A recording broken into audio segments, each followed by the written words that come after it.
मेरे भाइयों और मेरी बहनों, नजात जिसका मतलब साल्वेशन है, छुटकारा है, मखलसी है, छुड़ाना है, बचाना है, और जिसके लिए लोग शोर मचा रहे थे यरूशलेम में, यीशु मसीह के सामने आगे और पीछे, दाएं और बाएं, और कह रहे थे होशना, जिसके लिए इब्रानी लफ्ज होशिया इस्तेमाल हुआ है, जिसका उर्दू तर्जुमा है यशवा। इसका दिलचस्प और बुनियादी मानी यह है कि बचाना, नजात दिलाना। यशवा इस्म मारफा है। इब्रानी मत में ये लफ्ज 75 दफा इस्तेमाल हुआ है। हर जगह पर तर्जुमा नजात है। पैदाइश 49वें बाब की 18वीं आयत में भी इसका तर्जुमा नजात है, लेकिन प्रोटेस्टेंट तर्जुमा में इसका मतलब चेहरे की रौनक किया गया है, जिससे मुराद है सेहत, यानी कि रूहानी सेहत। और कैथोलिक तर्जुमा में इसका मतलब नजात ही है, बचाने वाला, छुड़ाने वाला। उसी के लिए बार बार लोग चीख कर, पुकार कर कह रहे थे होशना होशना, मुबारक है वो जो खुदावंद के नाम से आता है, आने वाला पर होशना। और लोग कह रहे थे कि खुदावंद हमें नजात दे, खुदावंद हमें नजात दिला। कह रहे थे खुदावंद हमें बदल दे, हमारे हालात को बदल दे, हमें रोम से खलासी दिला, छुटकारा दिला, हमें बचा ले। जिस्मानी तौर पर, पॉलिटिकली तौर पर, सियासी तौर पर कह रहे थे कि खुदावंद यीशु मसीह हमें रूहानी तौर पर छुटकारा दे, ताकि हम हमेशा की नजात पा जाए, इत्मीनान और तसल्ली पा जाए, बदल जाए। लोग अपने हालात को बदलना चाहते थे, जिस्मानी तौर पर, दुनियावी तौर पर, माली तौर पर, खानदानी तौर पर और कौमी तौर पर, ना कि वो अपने आप को रूहानी तौर पर बदलना चाहते थे। यीशु मसीह के सामने आज भी लोग नारे लगा रहे हैं, होशना होशना, मुबारक है वो जो खुदावंद के नाम से आता है, आलमे माला पर होशना। मेरे भाइयों, मेरी बहनों, आज आपको यीशु मसीह के वसीला से, जो अमन का शहजादा है, सलामती देता है, हमेशा की जिंदगी बचता है, ना सिर्फ जिस्मानी तौर पर, दुनियावी तौर पर, पॉलिटिकली तौर पर, सियासी तौर पर, बल्कि रूहानी तौर पर, और खुदा की बादशाही का वारिस ठहरा देता है। ऐसी नजात को पाइए जो रूहानी तौर पर भी हो। God bless you all. यहोवा बचाता है, यहोवा नजात देता है, यहोवा छुटकारा देता है। जो यीशु मसीह है, खुदा का बेटा है, वो आज के दिन आया और उसने ऐलान किया। नया अहदनामा मत्ती की इंजील मेरे साथ निकालिए। New Testament, Matthew chapter number 21 verse number 1। मत्ती की इंजील 21वें बाब की पहली आयत से पाक कलाम को पढ़ा जाएगा। पाक कलाम में यूं मरकूम है, और जब वो यरूशलेम के नजदीक पहुंचे और जैतून के पहाड़ पर बैतफगे के पास आए, तो यीशु ने 2 शागिर्दों को ये कहकर भेजा कि अपने सामने के गांव में जाओ। वहां पहुंचते ही एक गदही बंधी हुई और उसके साथ बच्चा पाओगे, उन्हें खोलकर मेरे पास ले आओ। और अगर कोई तुमसे कुछ कहे तो कहना कि खुदावंद को इनकी जरूरत है, वो फी अल-फौर उन्हें भेज देगा। ये इसलिए हुआ कि जो नबी की मार्फत कहा गया था वो पूरा हो कि सयून की बेटी से कहो कि देख तेरा बादशाह तेरे पास आता है, वो हलीम है और गधे पर सवार है, बल्कि लालू के बच्चे पर। बस शागिर्दों ने जाकर जैसा यीशु ने उनको हुक्म दिया था वैसा ही किया और गधी और बच्चे को लाकर अपने कपड़े उन पर डाले और वो उन पर बैठ गया। और भीड़ में के अक्सर लोगों ने अपने कपड़े रास्ता में बिछाए और औरों ने दरख्तों से डालियां काट कर राहों में फैलाई। और भीड़ जो उसके आगे आगे जाती और पीछे पीछे चली आती थी, पुकार पुकार कर कहती थी, इब्ने दाऊद को होशना, मुबारक है वो जो खुदावंद के नाम पर आता है, आलमे बाला पर होशना। और जब वो यरूशलेम में दाखिल हुआ तो सारे शहर में हलचल पड़ गई और लोग कहने लगे, ये कौन है? भीड़ के लोगों ने कहा, ये गलील के नासरत का नबी यीशु है। पाक कलाम का पढ़ा और सुना जाना हम सबों के लिए बाइस से बरकत हो। खुदावंद का शुक्र हो। सब कहें आमीन, आमीन एंड आमीन। बैठ जाइए।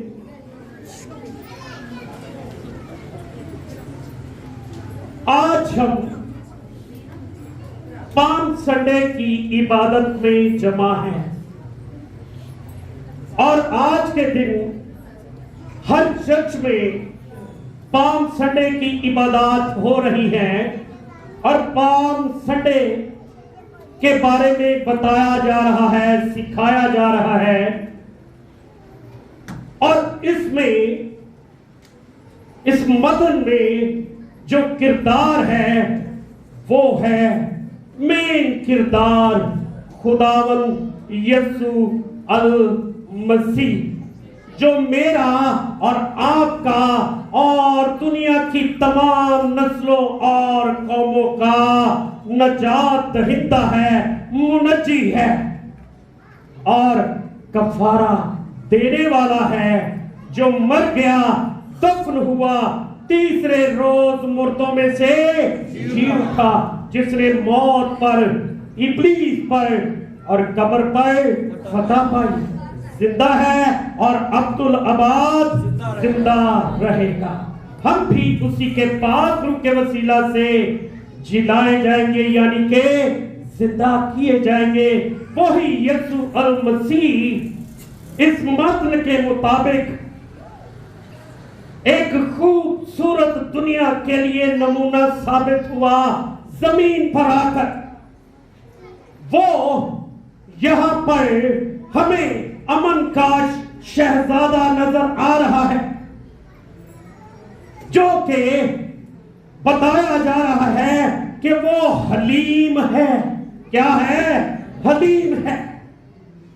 उसकी खूबियां बयान की जा रही है और वो खूबियां जो नबी की मार्फत जिक्रिया नबे बाप की मुताबिक कही गई, वो खूबियां यहां पर बयान की गई हैं। यहां पर बताया गया है कि तेरा बादशाह आता है। क्या करता है? तेरा बादशाह आता है। वो हलीम है और गधे पर सवार है, बल्कि लादू के बच्चे पर। यीशु मसीह गधे पर ही सवार क्यों हुआ? वो इसलिए सवार हुआ कि लोगों को पता चले, जमीन के बादशाहों को पता चले कि ये बादशाह हलीम है, ये बादशाह अमन का शहजादा है, ये अमन का पैगाम लेकर आया है, ना सिर्फ बनी इस्राइल के लिए, ना सिर्फ कुछ ही लोगों के लिए, कुछ जमातों के लिए, कुछ नस्लों के लिए, बल्कि पूरी दुनिया के लिए अमन का पैगाम लेकर आया है। इसलिए यीशु मसीह लातू के बच्चे पर सवार होकर आया और नबी की नबूवत जो ज़िक्रिया नबी ने की थी वो पूरी हो जाए। और आज के दिन जिसे पाम संडे कहा जाता है, आज के दिन ये हुआ। आज के दिन पहला पाम संडे था। असल पाम संडे आज के दिन था जिसे हम भी और दुनिया में तमाम लोग सेलिब्रेट कर रहे हैं, खजूरों की डालियां लहरा रहे हैं, यीशु मसीह का इस्तकबाल कर रहे हैं और नारे लगा रहे हैं होशना होशना के। इस मत्न का पस मंजर यह है, यहूदी फसा मनाने के लिए इर्द गिर्द से इकट्ठे हुए। किस जगह पर? यरूशलेम में, जो कि गुड फ्राइडे से 5 दिन पहले का दिन है, यानी कि आज का दिन। विलियम बार्कले कहता है आज के दिन यरूशलेम में, जो कि रकबे के लिहाज से भी बहुत बड़ा नहीं, यहां पर 20 लाख के करीब लोग थे। एक बड़ी भीड़ थी। जिस तरह आज इस चर्च में है और तमाम चर्चेस में होती है बड़ी बड़ी भीड़ें, इसी तरह इस मत्न के मुताबिक यरूशलेम में भी एक बड़ी भीड़ इकट्ठी हुई, जो कि इस मौका के मुताबिक, इस वक्त के मुताबिक रोमी सल्तनत की गुलाम थी और गुलामी की हालत में थी। उनका ख्याल था, यहूदियों का ख्याल यह था कि मसीह आएगा और हमारी आंखें खुल जाएंगी। मसीह आया और मसीह ने बड़े बड़े मौजज़ात किए, क्योंकि यीशु मसीह नामुमकिनात का खुदा है, मौजज़ात करता है। उसने अंधों की आंखें खोली और उस बात को, उन कामों को, यीशु मसीह के कामों को बड़ी बड़ी भीड़ों ने देखा, अपनी आंखों से देखा कि यीशु मसीह ने यहूदियों के सामने, फकीयों और फरीसियों के सामने बड़े बड़े मौजज़ात किए और उसने अंधों की आंखें खोल दी। लोग बिनाई पा गए। फिर यहूदियों का ख्याल यह भी था कि मसाया आएगा और वो क्या करेगा? कोढ़ियों को अच्छा कर देगा। यीशु मसीह ने बिल्कुल ऐसा ही किया। यीशु ने एक ही दफा 10 कोढ़ियों को शिफा बख्शी और उनका कोढ़ जाता रहा। ये बात भी यहूदियों ने देखी। यीशु मसीह के कामों को, यीशु मसीह के मौजज़ात को देखा। यीशु मसीह ने तकरीबन 33.5 साल जमीन पर खिदमत की और खुदा की बादशाही के बारे में लोगों को बताता रहा। और वो डायरेक्ट इनडायरेक्ट लोगों को बताता रहा कि मैं ही प्रॉमिस मसाया हूं जिसका तुम लोग इंतजार कर रहे हो। मैं ही वो मसीह हूं जो नजात देता है और नजात देने के लिए तुझे आया है। उस वक्त की भीड़ नारे लगा रही थी, वो खुदा को जानती नहीं थी, क्योंकि वो लोग मिक्स थे, उनकी सोचें मिक्स, उनकी नीयतें मिक्स। वो चाहते थे कि जो मसाया आएगा वो हमें रूमी सल्तनत से छुटकारा दिला देगा। वो चाहते थे कि हमें जो मसाया आने वाला है हमें जिस्मानी तौर पर छुटकारा देगा, हमें सियासी तौर पर, पॉलिटिकली तौर पर छुटकारा देगा, हम सोशली तौर पर आजाद हो जाएंगे। और जो मसाया आएगा वो घोड़े पर सवार होकर आएगा और उसके हाथ में तलवार होगी और वो रूमी सल्तनत को खत्म कर देगा, तबाह कर देगा। और हम जिस्मानी तौर पर, सोशली तौर पर, पॉलिटिकली तौर पर आजाद हो जाएंगे। उनकी नीयतें इस तरह की थी। आज भी लोगों की नीयतें तरह तरह की होती हैं।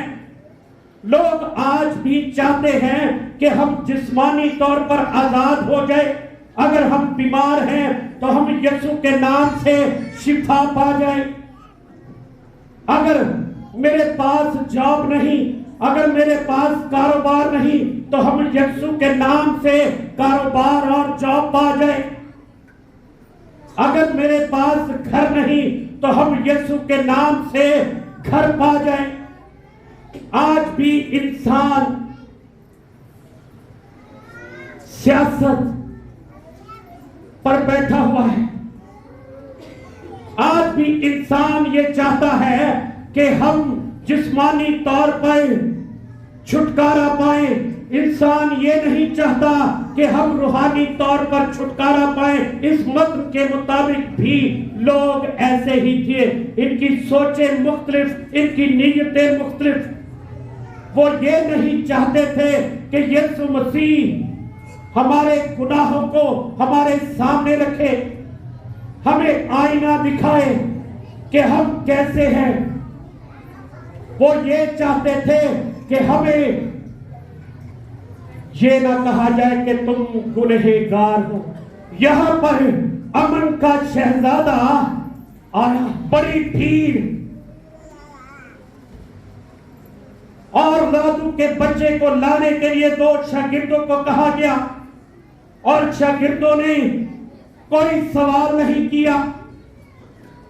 उनको जो कहा गया शागिर्दों ने वैसा ही किया। एक तो नमूना हमें शागिर्दों का ये मिलता है कि शागिर्द जो हैं फरमा बरदार होते हैं। उनको भेजा गया कि सामने के गांव में जाओ और गली के बच्चे को खोलकर मेरे पास ले आओ। अगर कोई तुम्हें कुछ कहे तो कहना हमारे मालिक को इसकी जरूरत है। वो फौरन तुझे वो लादू का बच्चा, गद्दी का बच्चा दे देंगे। मालिक का मतलब है मास्टर, मालिक का मतलब है खुदा, मालिक का मतलब है सिखाने वाला और सही राह बताने वाला। वो राह जो जिंदगी की राह है और हमेशा की जिंदगी की राह, वो जहां जिंदगी खत्म नहीं होती।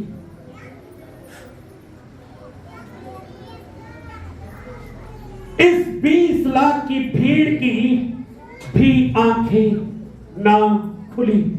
हालांकि उन्होंने अपनी आंखों से यीशु मसीह को मौजूद करते हुए देखा।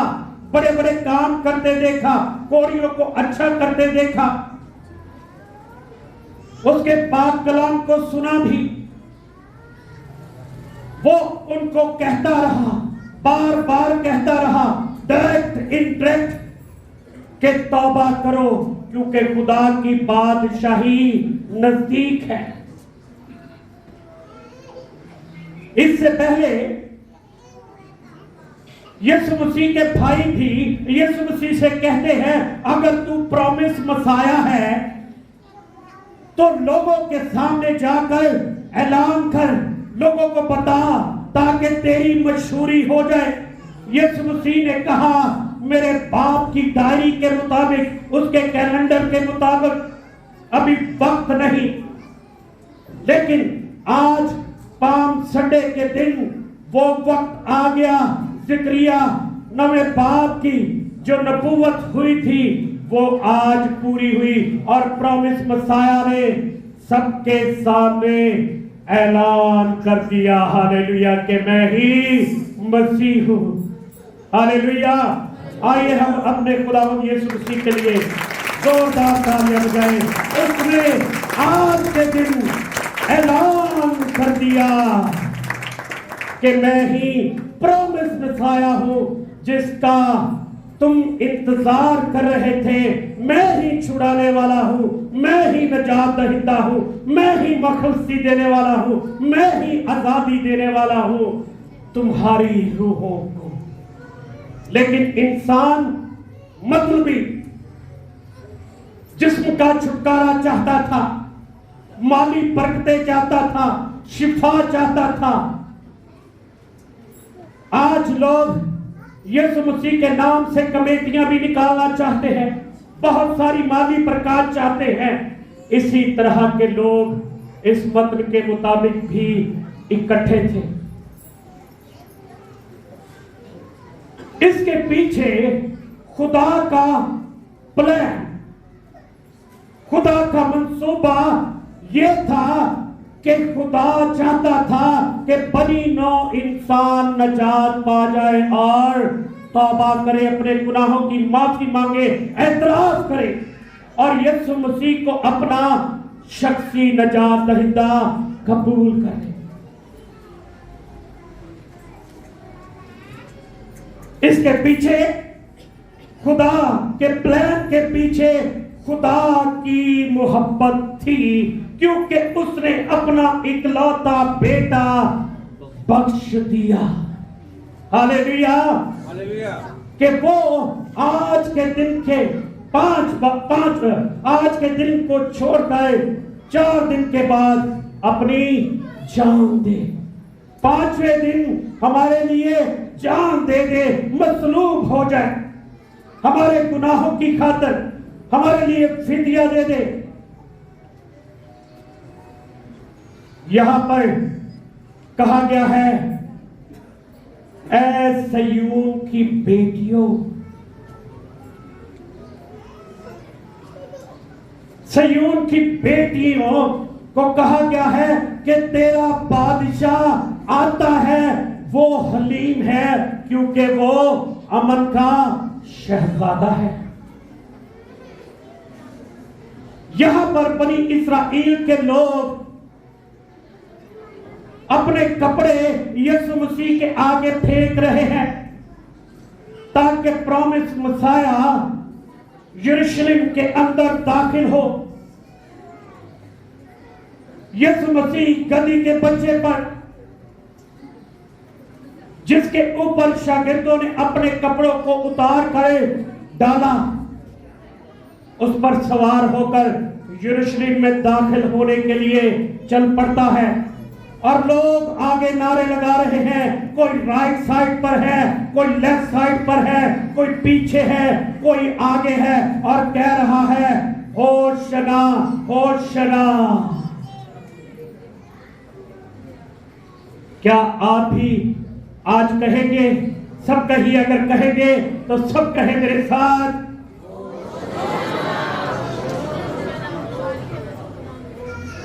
Hoshana Hoshana Hoshana Hoshana.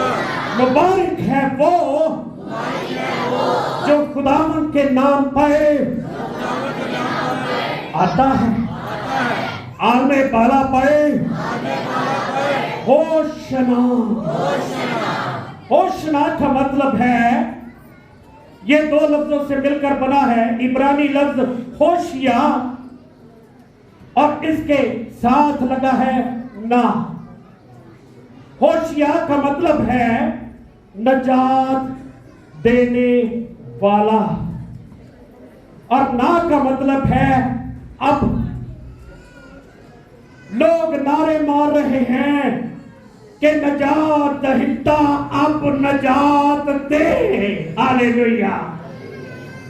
क्या कह रहा है सारा मजमा? क्या कह रहा है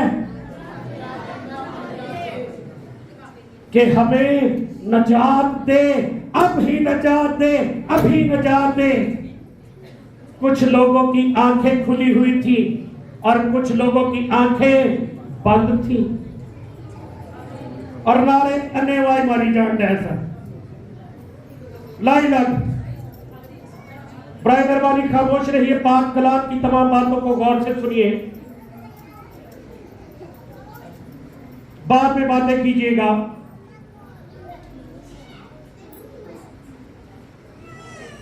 लोग यीशु मसीह के नाम को इज्जत और जलाल दे रहे हैं, कह रहे हैं होशना होशना, मुबारक है वो जो खुदावंद के नाम से आता है, आलमे बाला पर होशना। वो कहते हैं कि आलमे बाला पर, यानी के ऊपर आसमानों पर, खुदा की हजूरी में, खुदा की बादशाही में, आसमानों पर भी खुदा के नाम को जलाल मिले। यहां पर कुछ लोग और भी ऐसे थे, एक दूसरे के कानों में जाकर पूछते हैं, शोर बड़ा था, जाके कहने लगे भाई ए केड़ा पता, ये कौन सा नबी है, ये कौन सा खादिम है जिसके लिए इतनी भीड़ जमा हुई है? क्योंकि फसा के लिए यहूदी वहां पर इर्द गिर्द से इकट्ठे हो चुके थे, फकी और फरीसी भी वहां पर मौजूद। कुछ लोग यीशु मसीह को जानते थे और कुछ लोग यीशु मसीह को नहीं जानते थे। हो सकता है आज की भीड़ में भी ऐसा ही हो, जिन्होंने अभी नारा लगाया है होशना होशना। यहां पर हलचल मची हुई है और लोग कानों में जाकर पूछते हैं, ये कौन सा नबी है, ये कौन सा खादिम है, ये कौन है? और जिनको यीशु मसीह का पता है, यीशु मसीह की पहचान है, जिन लोगों ने यीशु मसीह के वसीला से नजात पाली है, वो दूसरे लोगों को बताते हैं कि ये गलील के नासरत का नबी यीशु है। हालेलुया। क्या है? यीशु है, जिसके लिए लोग होशना के नारे मार रहे हैं। होशना, होशिया, जिसका एक और उर्दू मतलब यशवा, जिसका मतलब नजात दहिंदा है। वो कह रहे हैं यशवा अब नजात दे, लेकिन वो ये भी नहीं चाहते कि ये यीशु मसीह हमारे गुनाहों पर उंगली रखे। भीड़ शोर मचा रही है। जिक्रिया नवे बाब की 9वीं आयत में हमें मिलता है, इसकी शहादत मिलती है, घर जाके पढ़ लीजिएगा कि तेरा बादशाह तेरे पास आता है। अगर आप पढ़ना चाहते हैं तो मेरे साथ दिखा दीजिए ए बिन्नते सयूम तू निहायत शादमान हो, ए दुख्तरे यरूशलेम खूब ललकार। क्या कहे?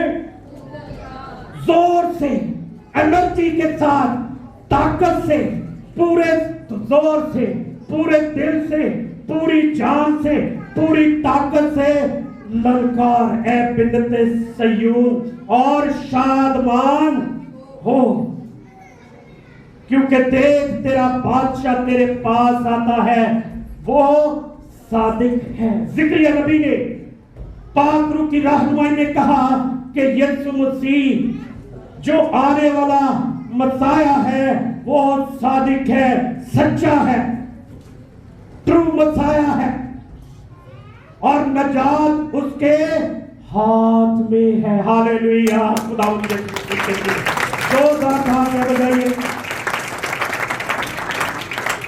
ज़िक्रिया नबी की मार्फत जो नबूवत हुई उसमें लिखा है कि वो सच्चा खुदा है, हलीम है, नजात उसके हाथ में है। और गधे पर बल्कि जवान गधे पर सवार है। निशानियां ज़िक्रिया ने बता दी और कहा कि ए बिन्नते सयूम तू निहायत शादमान हो। निहायत शादमान का क्या मतलब है? बहुत ज्यादा खुश हो जा। क्या आज कलीसिया मसीह के मानने वाले जो यीशु मसीह की नजात को पा गए हैं, जो तौबा कर गए हैं, वो निहायत खुश है? अगर कोई खुश है तो जोरदार तालियां बजाइए।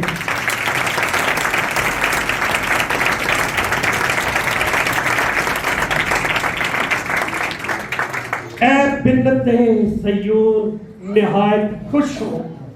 सयून का नाम पुराने अहदनामा में भी मिलता है, नए अहदनामा में भी मिलता है। सयून पहाड़ियों में से एक पहाड़ी है जिस पर यरूशलेम बसा हुआ है। पुराने अहदनामा में पहली मर्तबा इसका जिक्र यबूसियों के कले के तौर पर किया गया। लिख लीजिए, दूसरा शमूएल 5वें बाब की 6ठी आयत से 9वीं आयत में लिखा है, दाऊद बादशाह ने इस पर कब्जा कर लिया, इसका नाम दाऊद का शहर रखा। यह कला हैकल के जनूब की तरफ जाती हुई तवील चट्टान पर वाक़या है, यानी कि बहुत बड़ी चट्टान पर वाक़या है। यह जगह एक चश्मे के नजदीक है और दिफाई लिहाज से बड़ी मुनासिब है। दिफाई लिहाज समझते हैं, सिक्योरिटी और हिफाजत के लिहाज से बड़ी ही मुनासिब है। यह शहर दाऊद के जमाने से बहुत पहले आबाद था। बाइबल के चंद हवालों में पहला सलातीन 8वें बाब की 1 आयत, दूसरा तवारीख 5वें बाब की 2 आयत से जाहिर होता है कि यही असल सयून है। हालेलुया।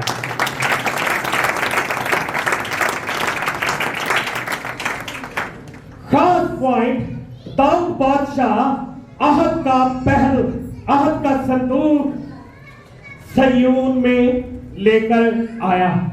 कहां लेकर आया? दाऊद बादशाह अहद का संदूक सयून में लेकर आया, इसलिए इस पहाड़ी को बहुत ज्यादा इज्जत हासिल है। वो मशहूर है, ये जगह मुतबरक है, इसको मुतबरक समझा जाता है। दूसरा शमूएल 6 बाब की 10वीं से 12वीं आयत आप पढ़ सकते हैं। आमीन। खुदा चाहता है कि खुदा के लोग क्या करें? नजात पाए। यीशु मसीह आज के दिन ऐलान करता है कि मैं ही प्रॉमिस मसाया हूं जो तुम्हें नजात देने के लिए आया है। अब तुम्हारे पास वक्त है कि तुम नजात पा जाओ। अपने गुनाहों का इतराफ करो, तौबा करो, अपनी जिंदगियों को सही करो,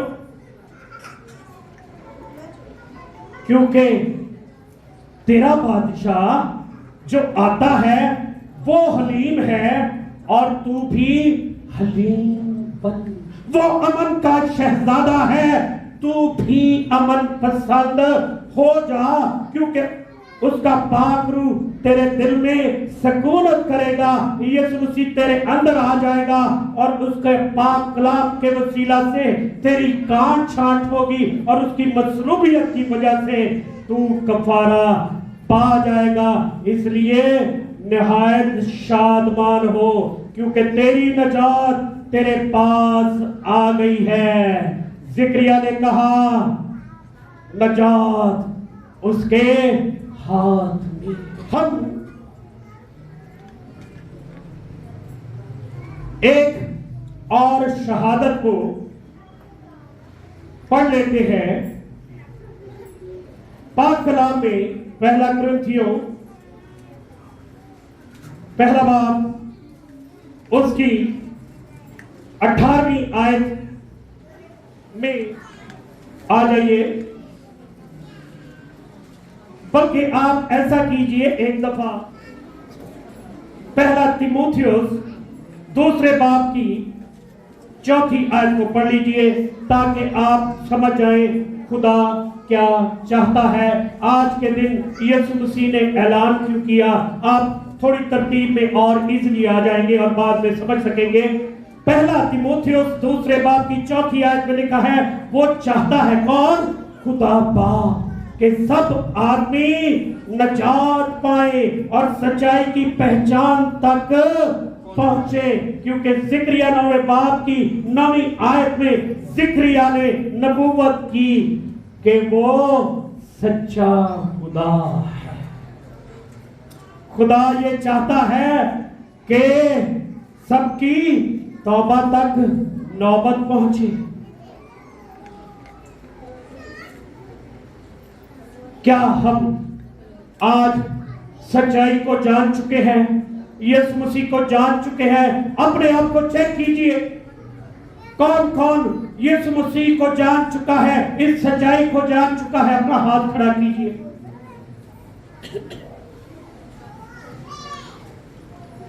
वो चाहता है सब आदमी नजात पाए। ये बात सिर्फ आदमियों के लिए नहीं, बल्कि औरतों के लिए, बेटों बेटियों के लिए है। खुदा चाहता है कि हम नजात पाए, सच्चाई को जान जाए। 5वीं आयत में लिखा है, क्योंकि खुदा एक है और खुदा और इंसान के बीच में दरमियानी भी एक, यानी कि मसीह यीशु जो इंसान है, जिसने अपने आप को सबके फिदिया में दिया कि मुनासिब वक्तों पर उसकी गवाही दी जाए। हालेलुया। तो यीशु मसीह बाप के मंसूबा के तहत इस दुनिया में आया ताकि हम सच्चाई से वाकिफ हो जाए और सच्चाई हमें आजाद कर दे, दुनियादारी से, गुनाह के शिकंजे से, शैतान के शिकंजे से हमें आजाद कर दे। क्योंकि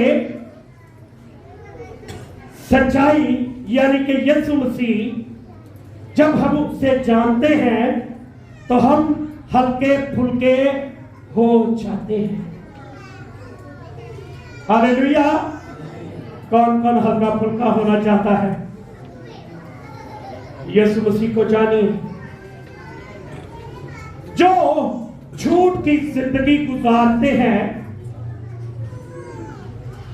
सच्चाई को नहीं जानते, वो सारी जिंदगी इंसलेन रहते हैं, बोझ के नीचे रहते हैं, दबे रहते हैं, मायूस रहते हैं। वो बिन्नते सयून की तरह कभी भी खुशी नहीं मनाते। खुदा चाहता है सब नजात पाई। खुदा चाहता है जो इस दुनिया में फूल हैं, क्या है? फूल, मिस्टर फूल। मैं फूल नहीं कह रहा, मैं कह रहा हूं जो मिस्टर फूल है, यानी कि बेवकूफ है। फिर खुदा चाहता है जो लोग मिस्टर वीक हैं। अपने आप को चेक कीजिए, आप भी अपने आप को चेक कीजिए कि आप कहीं मिस्टर फूल तो नहीं, यानी कि बेवकूफ तो नहीं, या आप में से कोई बेवकूफ तो नहीं, या कोई वीक तो नहीं, कोई आप में से वीक तो नहीं। अपने आप को चेक कीजिए, आप किन किन जगहों पर रूहानी तौर पर वीक हैं और यीशु मसीह को, सच्चाई को, अमन के शहजादे को नहीं जानते, नजात नहीं पाई, तौबा नहीं की। आप यीशु मसीह को जान जाइए। खुदा चाहता है कि जो वीक है, जो बेवकूफ है, वो दुनिया के अक्लमंदों को शर्मिंदा कर दे। आप ये चाहते हैं? बहुत सारी जगहों पर आपको रद्द किया जाता होगा। आप समझते होंगे हमें रद्द किया जाता है मसीह को मानने की वजह से, यीशु मसीह की निजात को पाने की वजह से। हमें लोग गलत गलत नाम लेकर पुकारते हैं, हमें अच्छी जॉब नहीं मिलती, हमें अच्छे कारोबार नहीं मिलते, हमें बेवकूफ समझा जाता है, हमें अनपढ़ समझा जाता है, हमें कम पढ़ा लिखा समझा जाता है। खुदावन जब आप यीशु मसीह को जान जाएंगे तो खुदावन जो आपको रद्द करते हैं उनके सामने इज्जत बख्शेगा और आपको अक्लमंद साबित कर देगा। पहला कुरिन्थियों पहले बाब की 18वीं आयत में लिखा है, क्योंकि सलीब का पैगाम हलाक होने वालों के नजदीक तो बेवकूफी है, मगर हम नजात पाने वालों के नजदीक खुदा की कुदरत है। जो जो नजात पा चुके हैं यीशु मसीह के लिए जोरदार ताली। आगे 27वीं आयत पढ़ी जाएगी, बल्कि खुदा ने दुनिया के बेवकूफों को चुन लिया कि हकीमों को शर्मिंदा करे, और खुदा ने दुनिया के कमजोरों को चुन लिया कि जोर आवरों को शर्मिंदा करे, और खुदा ने दुनिया के कमीनों और हकीरों को बल्कि बेवजूदों को चुन लिया कि मौजूदों को नेस करे, ताकि कोई बशर खुदा के सामने फख्र ना करे। लेकिन तुम उसकी तरफ से मसीह यीशु में हो, जो हमारे लिए खुदा की तरफ से हिकमत है। किसके लिए? हमारे लिए। खुदा बाप की तरफ से यीशु मसीह हमारे लिए हिकमत ठहरा, जो सच्चा है, हलीम है और हमें नजात बख्शने वाला है। आगे लिखा है, लेकिन तुम उसकी तरफ से मसीह यीशु में, जो हमारे लिए खुदा की तरफ से हिकमत ठहरा, यानी रास्तबाजी और पाकीज़गी और मखलसी, ताकि जैसा लिखा है वैसा ही हो कि जो फख्र करे वो सिर्फ खुदावंद पर फख्र करे। यानी कि यहाँ पर दुनिया में अगर कोई बहुत अक्लमंद अपने आप को समझता है तो वो यीशु मसीह को जब जान जाएगा तो वो क्या करेगा? क्या करेगा? वो अपने आप पर फख्र नहीं करेगा, ना अपनी डिग्री पर, ना अपने हुनर पर, ना अपने हुनर पर, बल्कि हमेशा खुदावंद पर फख्र करेगा कि खुदावंद ने ही मुझे हर तरह की बरकत से नवाजा है। अगर वो ना देता तो मैं तो किसी लायक भी ना था, ना थी। ये सब कुछ खुदावंद की तरफ से है। इज्जत, दौलत, शोहरत हमेशा नूरों का बाप सबको अता करता है। हिकमत यीशु मसीह की तरफ से है। जो यीशु मसीह को, सच्चाई को जान जाते हैं वो हिकमत पा जाते हैं और दुनिया में इज्जत पाते हैं। जो नजात पा जाते हैं तो लोग उनको बाद में देखते हैं तो कहते हैं वो वाह भी वाह, ये तो वही भाई है, ये तो वही बहन है जिसको हम बेवकूफ समझते थे, जिसको हम कम पढ़ा लिखा समझते थे, अनपढ़ समझते थे, जिसको हम रद्द करते थे। अरे ये तो वही है, क्योंकि खुदावंद यीशु मसीह का पाक रूह, उसकी कुदरत, उसका पाक कलाम उसमें असर कर गया है। अब वो अक्लमंद हो गया है, अक्लमंद हो गई है। क्योंकि दुनिया में बड़े बड़े लोग हैं जो अपने आप को अक्लमंद समझते हैं। एक मुझे छोटी सी स्टोरी याद आ गई बादशाह की।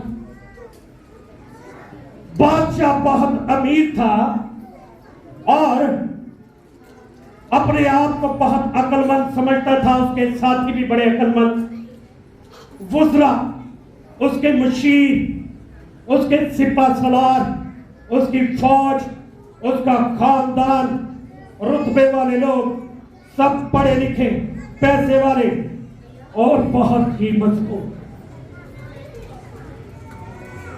कहता है हमारे पास सब कुछ है दुनिया का, हम इन्हीं बातों में बिजी रहते हैं, हमें कोई हंसाने वाला चाहिए। जाओ ढूंढो, पूरे मुल्क में जाओ, किसी बेवकूफ को ढूंढ कर लेकर आओ। उसके प्यादे जाकर एक बेवकूफ को ढूंढ कर लेकर आते हैं और ऐसे बंदे को चुना जाता है जिसको दुनिया में सबसे बेवकूफ समझा जाता है। उसको एक खास लिबास दिया जाता है कि जिससे उसकी पहचान हो।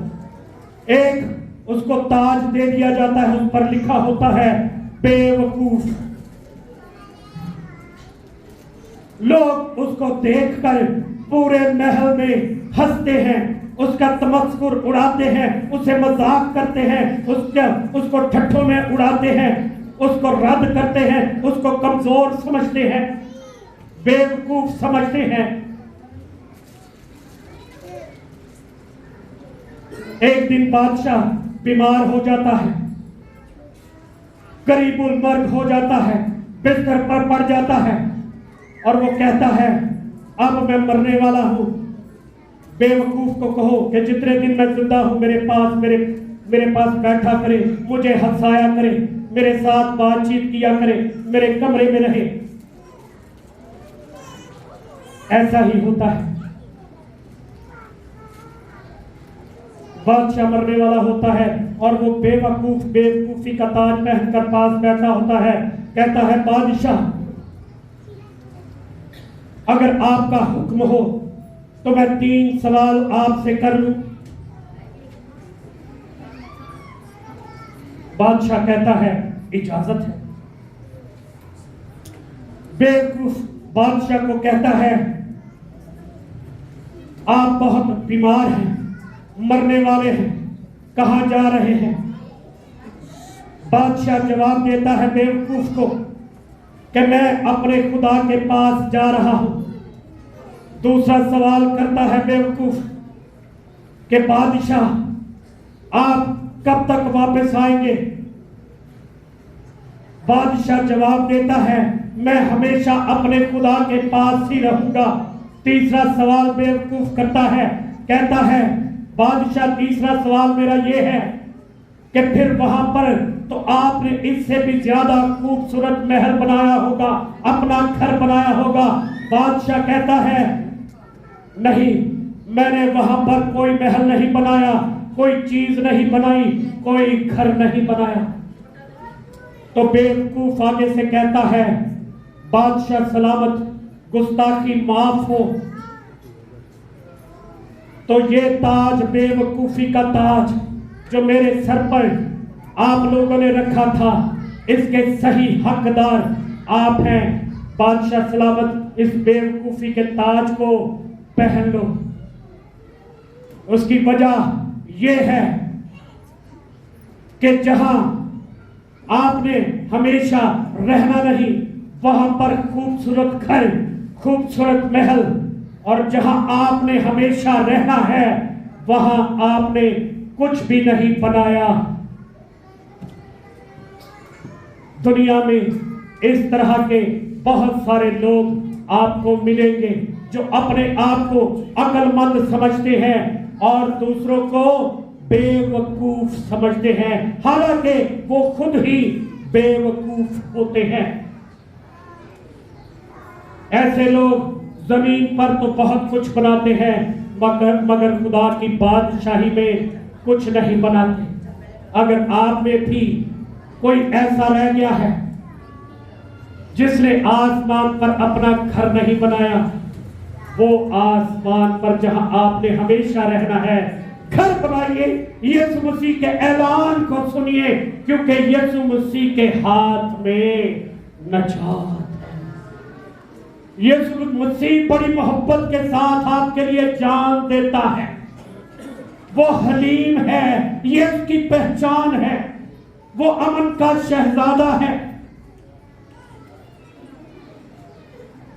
वो आपके दिलों में अमन पैदा कर देगा। अगर आपकी जिंदगियों में, आपके घरानों में, आपके मुल्क में हलचल है, तो हर तरह की हलचल खुदावंद खत्म कर देगा और अपने पाक रूह के वसीला से, अपनी कुदरत के वसीला से, अपने फिदिया के वसीला से, अपने पाक लहू से तुम्हें धोकर पाक करके इत्मीनान तसल्ली से भर देगा और अपनी पाक बादशाही में आपका घर भी बनाएगा। खुदावंद आप सबको बड़ी बरकत दे। God bless you all.